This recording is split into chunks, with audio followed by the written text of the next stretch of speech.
Deyirəm ki, müharibə vaxtı bizim mahnılarımız, TikTok'da bizim mahnılarımız, 28 may günü, bayram günü, TikTok'da yenə bizim mahnılarımız. Amma Şuşada digər müğənnilər biz yox. Allah köməyiniz olsun. Biz sizdən yerlə o qədər razıyıq. Yenə müharibə olsun biz yazar ki, olmasa düşməyik. Hə dostlar, Şuşada keçirilən konsertdən danışmaq istəyirəm. Hər dəfə belə tədbirlər olanda telefona baxıram ki, indi bizi də çağırarlar. Bizi kim nəzərdə tuturam? Mənəm, Nurlan Ordubaxtı, digər musiqiçilər, digər sənətkarlar ki, o sənətkarlar ki, 44 günlük müharibədə şükürlər olsun Allaha ordumuza ruh hissəyi verdik. Ordumuz bizim mahnılarımızla döyüşdü, qələbə çaldıq.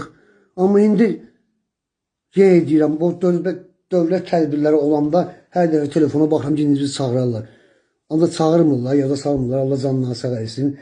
Biz yerdə şəhid ailələrinin, qazilərin yanındayıq, təmənnasız. Oradakıların əksəriyyətini görmədim. Bir şəhid meclisində, qazi meclisində. Ne diyeyim valla, bırakıram cəmaatın öhdəsinə, kommentlərdə özləri yazarlar. Bu düzdür yoxsa yox.